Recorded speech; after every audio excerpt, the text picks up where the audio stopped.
Welcome all. इस video में Nifty bank Nifty दोनों का एनालिसिस देख लेते हैं मंडे के लिए कि मंडे कैसे हम ट्रेड प्लान कर सकते हैं, कौन सी इंपॉर्टेंट लेवल्स होगी मंडे जहां पे हमें ट्रेड्स मिल सकते हैं। ठीक है, लेकिन उससे पहले थोड़ा फ्राइडे का भी देख लेते हैं कि क्या एनालिसिस हमने किया था इस दिन के लिए, फ्राइडे के लिए। ठीक है, देखिए कहीं ना कहीं थर्सडे हमने देखा था कि मार्केट ने एक बुलिश नोट पे मतलब गैप अप भी हुआ था, उसके बाद नीचे आके फिर से ऊपर क्लोजिंग दी थी, तो बुलिश क्लोजिंग दी थी। हमने क्या देखा था कि ऊपर कहीं ओपन होता है तो बुलिशनेस रहेगी। अगर मार्केट इन सपोर्ट्स के नीचे अगर ओपन होता है तो सेलिंग प्रेशर रहेगा, तो वो हमें यहाँ पे देखने को मिला है, एकदम क्लियर देखने को मिला है। क्योंकि क्या हुआ यहाँ पे देखिए, मार्केट गैप डाउन हुआ लगभग इन सपोर्ट्स के नीचे, जहाँ पे हमने डिस्कस किया था कि सेलिंग प्रेशर रहेगा। एक पहली कैंडल एक बड़ी सेलिंग कैंडल बन गई, फिर थोड़ा बहुत साइडवेज हुआ, एक ब्रेकआउट जैसा दिखाया। बट यही होता है कि मार्केट अगर बियरिश रहा, क्योंकि सपोर्ट्स यहाँ पे थे नहीं, पहले ही हमने डिस्कस किया कि गैप डाउन होता है तो सेलिंग प्रेशर रहेगा। अगर देखिए यहाँ पे सेलिंग प्रेशर रहता है तो मार्केट क्या करता है ना, बायर्स को बुला के यहाँ पे ब्रेकआउट दिखा के फंसा के फिर नीचे जाता है।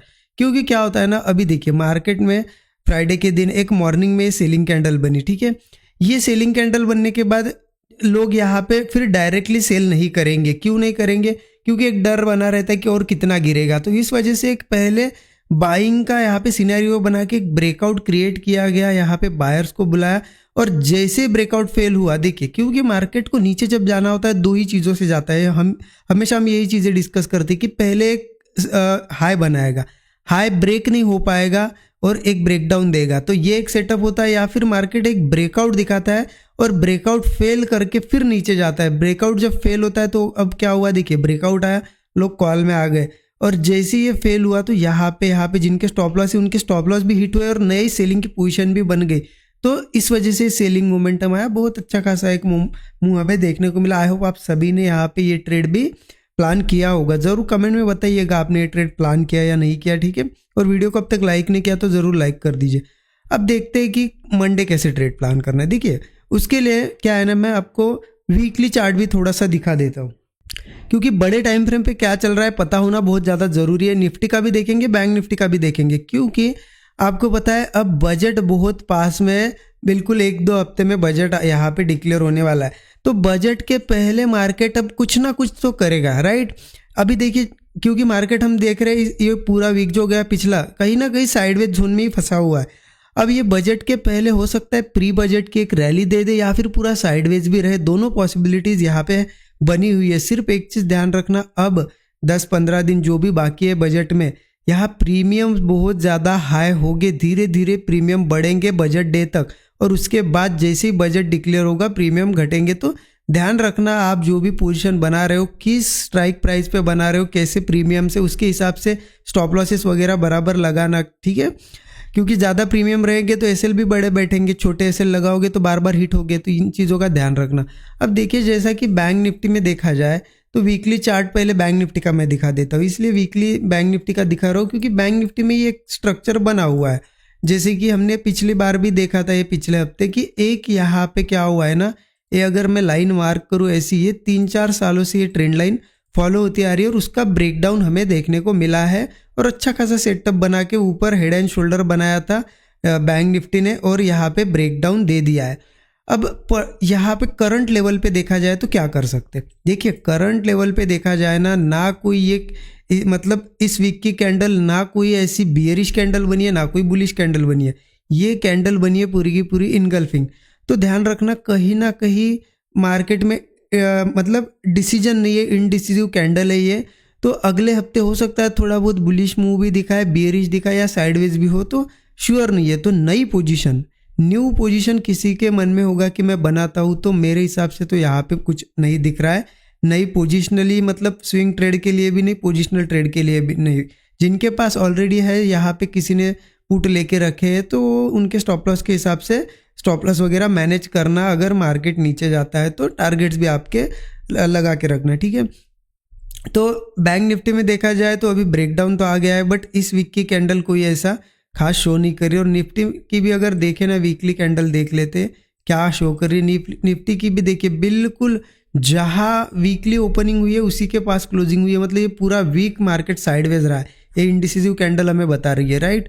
तो यहाँ पे भी कोई डिसीजन नहीं है, ठीक है। तो डिसीजन नहीं है तो उसके हिसाब से ही प्लान करेंगे अब हम।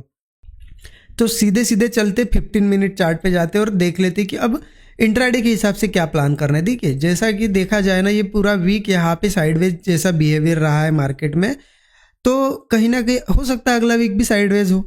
तो हमें तो नहीं पता अब क्या होगा, तो हम कैसे प्लान करेंगे ना अब नेक्स्ट वीक जब मार्केट ऐसे साइडवेज जोन में होता है, तो प्लानिंग कैसे करनी पड़ती है, मार्केट का स्ट्रक्चर देख के, बिहेवियर देख के कि क्या मार्केट में बुलिशनेस है तो बुलिश साइड के ट्रेड लेना है, अगर मार्केट सेलिंग प्रेशर दिखा रहा है तो सेलिंग साइड के ट्रेड लेना है। अब कैसे करेंगे हम, देखिए अभी मार्केट क्या शो कर रहा है कि मार्केट बीच में थोड़ा सा ट्रेड किया था, गैप अप ओपनिंग दी थी थर्सडे के दिन और ऊपर ही क्लोजिंग दी थी, इससे एक बुलिशनेस दिख रही थी। बट क्या हुआ, फ्राइडे फिर से नीचे ओपन हुआ, थोड़ी सेलिंग दिखाई, लेकिन ये सेलिंग नीचे नहीं सस्टेन कर पाए। वापस से देखो इस तरीके से एक स्ट्रक्चर बना के ऊपर क्लोजिंग दी है। इसका मतलब क्या है ना कि अगर बुलिश ओपनिंग होती है निफ्टी की, ठीक है, निफ्टी बैंक निफ्टी दोनों के लिए बात कर रहा हूँ, अगर बुलिश ओपनिंग होती है तो इससे क्या पता चल जाएगा कि इतनी बड़ी गैप डाउन के बाद सेलिंग आई लेकिन सस्टेन नहीं कर पाई, बुलिश ओपनिंग हुई, इसका मतलब मार्केट में बाइंग प्रेशर रहेगा। अगर बुलिश ओपनिंग होती है और मार्केट नीचे आके थोड़ा नीचे या फिर ऊपरी लेवल पे सस्टेन कर पाता है, सस्टेन करता है और कोई ब्रेकआउट वगैरह देता है, तो बुलिश ट्रेड हम जरूर प्लान करेंगे। ध्यान रखना गैप अप वगैरह होता है, क्योंकि यहाँ ब्रेकआउट एक जैसा मतलब ब्रेक रेजिस्टेंस बने, ब्रेकआउट जैसा सिनेरियो बन रहा है। मान लो गैप अप हुआ या थोड़ा ज़्यादा गैप अप हुआ, कोई दिक्कत नहीं। गैप अप के बाद देखो डायरेक्टली कॉल मत लेना, थोड़ा बहुत रिट्रेसमेंट वगैरह होने दो, रिट्रेस होगा और एक हाथ सपोर्ट बनाएगा, अगर वो सपोर्ट होल्ड कर पाएगा और ब्रेकआउट देगा तो जरूर कॉल ही प्लान करेंगे हम, ठीक है। कॉल प्लान करेंगे, वही स्टॉप लॉस ज़्यादा नहीं, बहुत हो गया 25-30 पॉइंट का रख के 1:3 तो इजीली प्लान कर सकते। ऊपर के टारगेट में इसलिए नहीं बता रहा हूँ क्योंकि इन लेवल्स पे सपोर्ट भी इतना खास नहीं है, तो मैं बड़े टारगेट्स बता के आपको रुकाना नहीं चाहता ट्रेड में। आप 1:3 1:4 मिल जाए निकल जाओ, क्योंकि मार्केट हो सकता है कहीं से भी रिवर्स हो। आप देख ही रहे हो मार्केट ऊपर जाता जाता है, यहाँ पे भी देखिए बाइंग दिखाई आज और सेलिंग दिखाई, तो मार्केट में हर एक बाइंग के बाद सेलिंग भी आ रही है इन लेवल्स पे, तो इसलिए टारगेट मिल जाए निकल जाओ। और फिर बियरिश ट्रेड मिलता है तो बियरिश ट्रेड भी ले सकते।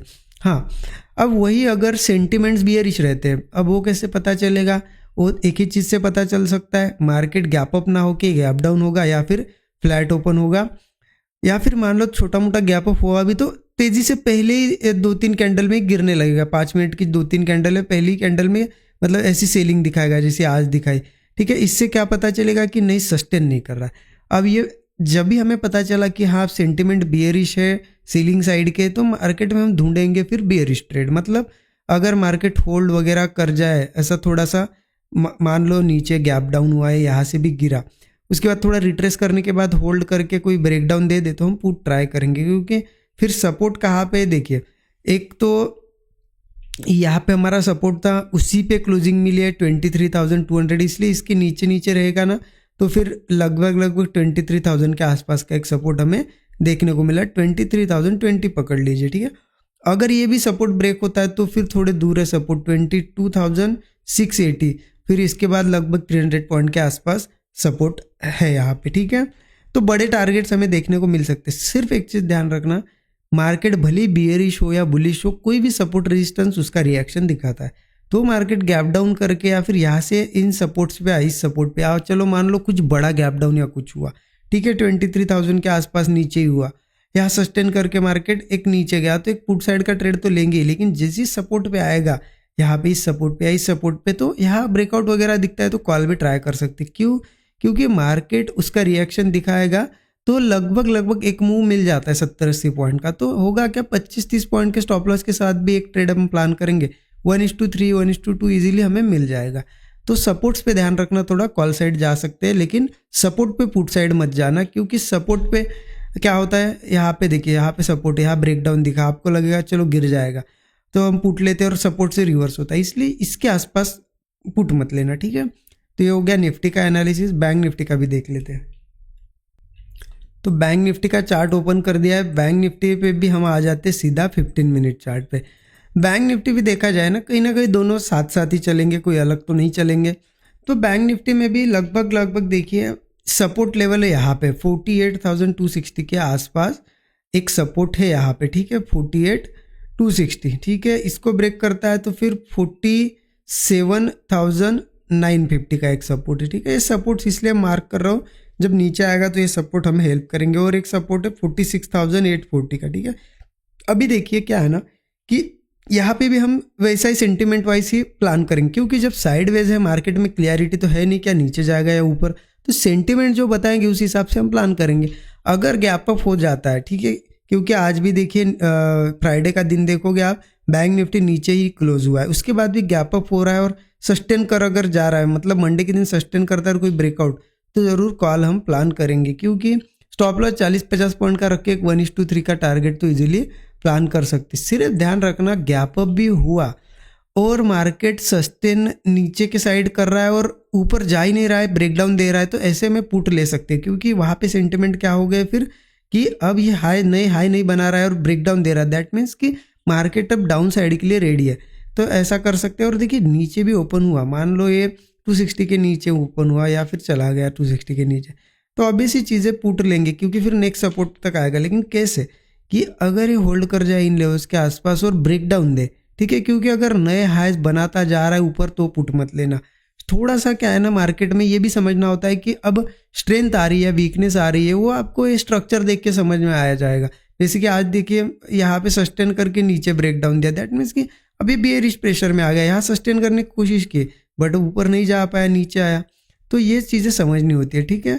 तो अगर नीचे ओपन होता है और ऊपर नहीं आ पाता है, हाइज बनाता है और वो हाई वैसे के वैसे सस्टेन करके ब्रेकडाउन वगैरह देता है, तो पुट लेंगे हम, ठीक है। ये टारगेट्स होंगे हमारे। सिर्फ ध्यान रखना सपोर्ट के ऊपर रहता है तो पुट मत लेना, वहाँ पे थोड़ा बहुत अगर कुछ ब्रेकआउट वगैरह बनता है तो कॉल साइड का ट्रेड प्लान कर सकते हैं, भले ही स्मॉल क्वांटिटी में कर सकते हैं, लेकिन कर सकते हैं, क्योंकि कंटिन्यू नहीं गिरेगा मार्केट, सपोर्ट्स उसका रिएक्शन दिखाते हैं, तो उसमें हम 40-50 पॉइंट के ऐसे छोटे स्टॉप लॉस लगा के 1:3 टारगेट इजीली ले सकते हैं। तो इस तरीके से प्लान करना है। ऊपर भी ओपन होता है तो ध्यान रखो, अगर सस्टेन करता है सपोर्ट पे तो ही हम कॉल लेंगे, अगर ये सस्टेन नीचे ही कर रहा है, कोई ब्रेकआउट नहीं बना रहा है, ब्रेकडाउन बना रहा है, तो पुट भी ले सकते हैं। इन लेवल्स पे जैसा सेटअप बनेगा, जिस तरीके से स्ट्रक्चर बनेगा, उस साइड हम जाएंगे, इसलिए ज़्यादा कॉल या फिर पुट कोई भी प्लान मत करना, मतलब ज़्यादा ट्रेड्स मत प्लान करना कि साइडवेज जोन में है मार्केट, अगर यही कहीं ओपन होता है तो एक ट्रेड ट्राई करो, एक तो टारगेट मिले या फिर स्टॉप लॉस मिले, ठीक है। एसएल हो या टारगेट हो, निकल जाओ, टारगेट मिला तो भी बुक करो, निकल जाओ, लालच मत करना कि और ट्रेड लेता और प्रॉफिट बनाता, और स्टॉप लॉस भी गया तो रिकवरी का मत सोचना कि मैं रिकवर करके ही जाऊंगा। स्टॉप लॉस भी एक्सेप्ट करो और टारगेट भी एक्सेप्ट करो, क्योंकि साइडवेज जोन में फंसोगे तो बुरा फंसोगे, एक आध दिन बहुत बड़ा भी लॉस हो सकता है, इसलिए जो भी मिल रहा है अभी निकल जाओ। बजट तक तो कुछ मत करो, मुझे लगता है बजट वगैरह होने दो, बजट के बाद रैली पकड़ेगा तो बड़े प्रॉफिट निकाल लेना। अभी का मार्केट बड़े प्रॉफिट निकालने का नहीं है, छोटे छोटे टारगेट्स लेके निकलने का है, ठीक है। इस तरीके से प्लान करेंगे। अच्छा लगा एनालिसिस तो ज़रूर शेयर करिए अपने दोस्तों के साथ भी। Thank you so much everyone.